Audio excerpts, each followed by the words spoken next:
9 April 2024 మంగళవారము. ఈరోజు రేవతి నక్షత్రము మీనరాశిలో ఉంటుంది కాబట్టి ఈరోజు చంద్రబలం ఉండే రాశులు ఏంటంటే ఈరోజు వృషభము మరియు మిథునము, కన్య, తుల, మకరము మీనరాశులకు చంద్రబలం బాగుంది. తారబలం బాగాలేకపోయినా చంద్రబలం బాగుంటే ఏవైనా పనులు చేసుకోవచ్చు.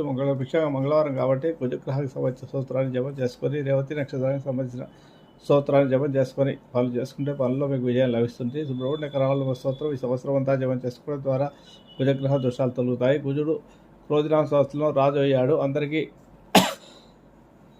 అందరికీ శ్రీ క్రోధినామ సంవత్సర శుభాకాంక్షలు తెలుపుతూ ఈ సంవత్సరం కుజగ్రహాన్ని అలా ఎక్కువగా చేసుకోమని, గొడవలు లేకుండా ఉండాలంటే అందరితోనూ సామరస్యంగా బిహేవ్ చేయండి. ఆనందంతో కూడా సఖ్యతతో ఉండాలని, కుటుంబంలో కూడా గొడవలు లేకుండా ఉండాలంటే అందరూ సఖ్యతగా